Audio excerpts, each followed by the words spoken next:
Hey guys, it's me, Brandy P from Yes I Am the Veteran, and we are out here for a special podcast out here all the way at Drive Tanks. Got Riley here. He's going to tell you guys all about it. But before we get too far, just let you guys know, Drive Tanks is actually arranged out where you can actually drive and like fire real tanks, which is why I think it's amazing. My dad was actually a tank mechanic in the Army, so for me coming out here is amazing. I love seeing it. And I think it's amazing that they let us come out here, and they do a lot for the veteran community. But before I talk too much, let me go ahead and have Riley introduce himself. My name is Brandon Riley. I'm one of the managers out here at DriveTanks.com, and so I've been here for about 6 years now. And I mean, when I originally started here, we only had 4 tanks. We're now up to 14. So the collection's growing consistently. That's pretty wild. Like, I mean, how did you guys really start getting into tanks? Like, funny story on that one. The owner of the property actually found out he can own a tank. As far as demilitarized tanks go, there's no restriction. It's once you start getting into shooting the main guns and actually doing stuff from that end, that's when the ATF gets involved. That's fair. So, but other than that, they pass all weight restrictions, so you can't take them on roads, and it does require a decent amount of money to buy and get into this hobby, I guess. I can see that. So, I mean, yeah, our Sherman alone, I think when we originally got her, we paid about $650,000 for it. Wow. And that's crazy, because like a Sherman tank, like you wouldn't think like I could buy a Sherman tank, much less be able to have one in working order, because most Shermans you see, they're not running. Like, they're not working. Like, I mean, was it running when you guys first got it? Yeah, she had just come off a fresh restoration from a guy in Maine. Okay. So our Sherman in particular, she was built in 1944. She was slated for the invasion of Japan. Wow. So uniquely enough, that ended up not being necessary. She actually came back to the States, which didn't happen to a lot of Shermans. Most of them stayed overseas where they were at, because especially in Europe, because we thought we were going to need them to fight the Russians. But yeah, no, she came back. She got lend-leased to Canada for a while. They were using them, and then after that they retired them. He bought it, completely restored it, and then we bought it from him. Really? Wow. So, and then we're the ones that made the gun live, but she's one of the last fully operational Easy 8s left in existence. That's what I think is amazing. So I actually came out here once before. I came out with Soldier Girl when we did the photo shoot, and what I thought was amazing was that we came on D-Day, and people were literally flying from around the world to be here, and they were on both sides. Like, I mean, and some of these things are from all sides. So what I think is amazing is that they were telling us all these background stories. Like, how often do you guys have people that come from out of country, really? Fairly often. I would say it's probably 35 to 40% of our clientele comes from overseas. Wow. So, and I mean, we've had people come from Germany, and some of it's teenagers, I say kids, but people in their 20s and 30s that had grandparents, whatever, that fought on the German side in World War II. Yeah. But over there, how they teach the history is completely different from what we teach over here. So they come all the way over here to get a better understanding of what really happened. His side, her side, what really happened, sort of thing. So yeah, no, I literally had a guy come all the way from Germany to shoot the MG42 because this is the only place he can do it. It's the gun his grandfather carried in World War II. So, but he said it was an amazing experience for him to actually be able to see that. I mean, again, we get it from both sides. We actually had a Korean War vet that drove Shermans in the early days of Korea come out here and bring his family so they could kind of see what he went through in Korea. I think it's awesome that you can actually like really live that experience through what you guys do, and I think it's amazing, especially as a veteran, to be able to see, tanks. And, I was raised Army, but I was Air Force. Yeah, I was a medic. I know. You can go ahead and laugh. It's fine. But the only chair I was ever issued had wheels, but not like these though. But no, I think it's great that you guys even have like a track chair, right? Like you guys let disabled veterans use to get around the property, because this is an exotic game ranch. This isn't just like a little plot of land for a couple tanks. Like, no, you're driving a tank past like a zebra or something. Like, we're located on an 18,000 acre exotic hunting ranch and preserve, basically. Yeah. So, I mean, the tank course is basically 1.5 miles to almost 2 miles long, and I mean, it's Texas Hill Country, so you're putting the tank through its motions. But yeah, it's not everywhere you're going to drive a World War II tank through a creek past a herd of white buffalo or giraffes or anything else like that. Yeah. It's a completely unique experience. So it's a beautiful area. Yeah, it really is. Anybody that wants to check out Drive Tanks, definitely go to drivetanks.com. And then you open new facilities as well, right? Yes, we are currently, she's just getting started, only about a month old at this point, but drivetanks.com is opening a place in the Houston area called Drive Tanks Outpost. So we're actually located in Hempstead. We're only about 40 minutes outside the main city of Houston, so we're not far.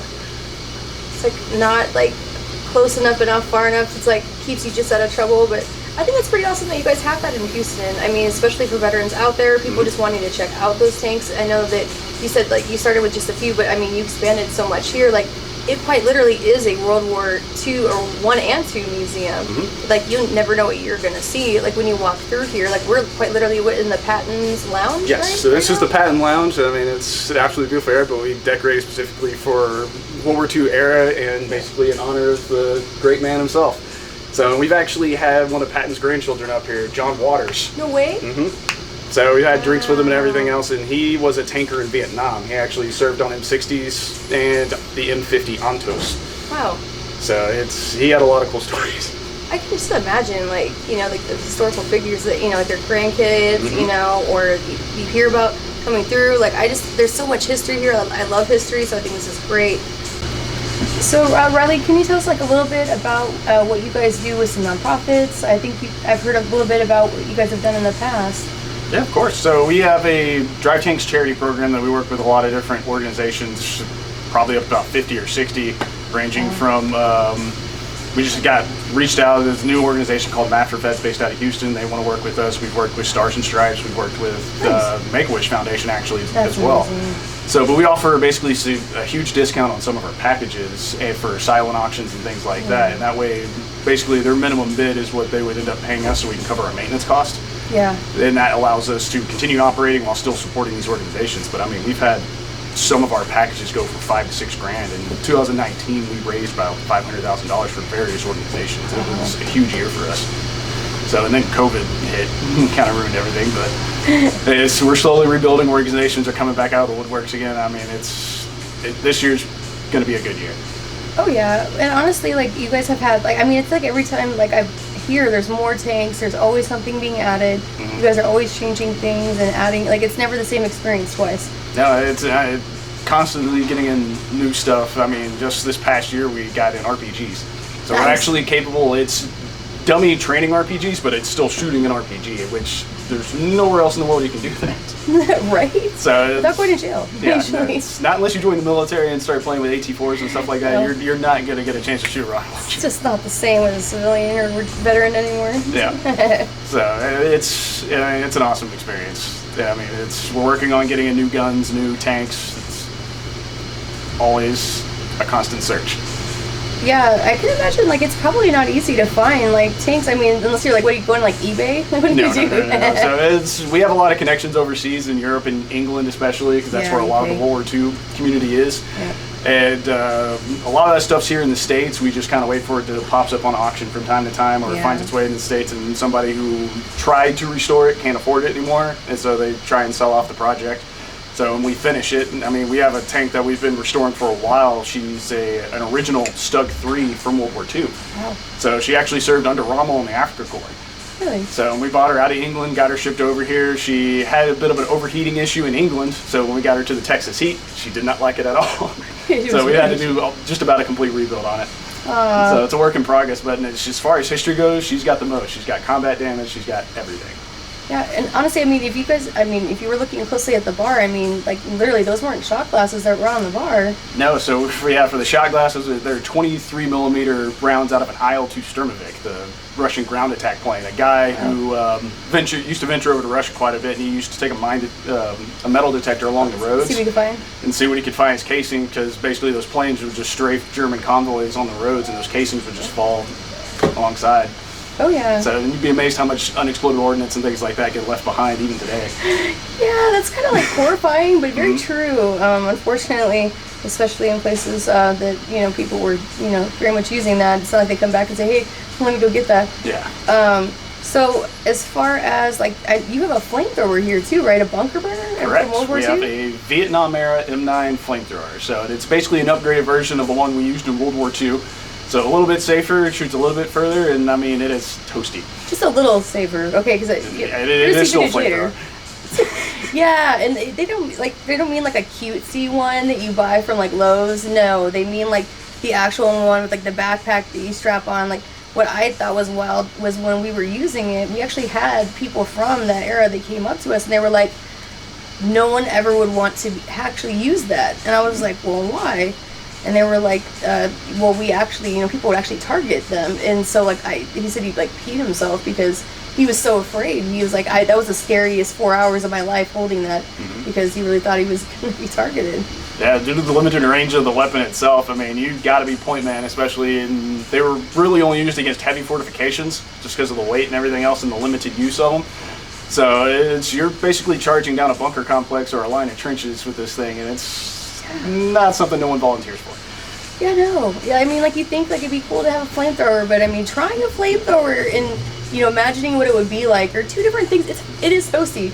That's the understatement of the day, I think. No, it's probably the best explanation for it is I had two firefighters, urban city firefighters, come out, and I compared the heat to about a house fire, and after they shot it, they were like, no, that's worse than a house fire. Oh, yeah. I remember we toasted a bag of coffee. That was pretty hilarious. Oh, yeah. I mean, it's, regardless of what's in front of it, it's getting burnt and toasted, and if it doesn't hold up, it's gone in seconds. Oh, yeah. So if anyone is curious about drive tanks, they like want a message or like talk to anybody, do they just go to drive tanks? So yeah, you can reach out to us directly through drivetanks.com. We also have social media on Facebook, Instagram. You can get just about an instant response on any of those platforms. Also, emailing info@drivetanks.com will get you an immediate same-day response most of the time. Nice. And what's like the most like common thing that you hear from people that have never been here when they like experience it and they do everything? Believe it or not, the most common thing is if we're actually letting people drive the tanks. The answer is yes. And the next one to that is age restrictions. So we get a lot of teenagers and kids that are big history buffs, and the parents bring them out here. We don't have any kind of age restriction. We base it off their ability to follow instructions or physically handle the machine gun or the tank that they want to operate. So, and I mean, we've even modified, we have two Shermans, one that's completely original manual transmission, and I'm sure most of y'all, people my age, don't even know what manual is.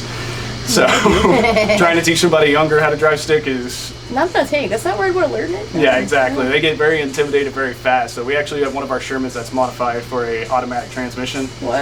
So, yes. That's and I mean, we've had 15-year-olds drive the Sherman based off of that. So, No way. I mean, it allows... It opens it up to a whole nother level of clientele for them to be able to experience it. Yeah, and honestly, like the assault course too, like it's not just driving them. You can actually like go on the assault course. Like there's some pretty big names that have come out here and blown a lot of stuff up, which I think is amazing that you can actually fire a tank, like much less ride in one.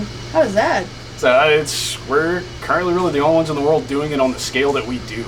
We probably burn through 2,000 rounds a year as far as big gun rounds go. So, but yeah, we have everything from 25 millimeter, actually 20 millimeter, all the way up to 152 millimeter. So it's, yeah. I was like, some of them could be right on the radio up there. Yep. So, yeah, no, we have a lot of big guns, and I mean, videos don't do it justice, period. So it sounds loud and everything else on the video, but once you hear it and you actually feel the pressure and see what infantry had to deal with around these things, you can see why we didn't want to hang around them too much. Right. Because, I mean, our hearing's crap as it is. Yeah, those hearing aids work great, right? Yeah.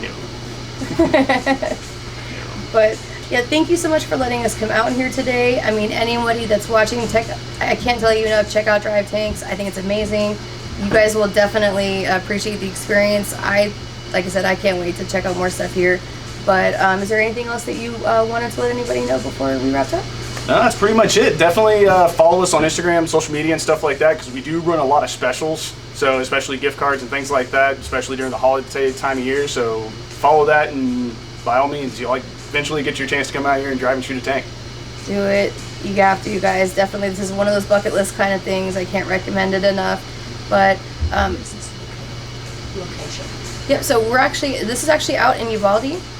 So if you guys want to check out this location or the one in Houston, definitely they are available. You just have to reach out and set that up.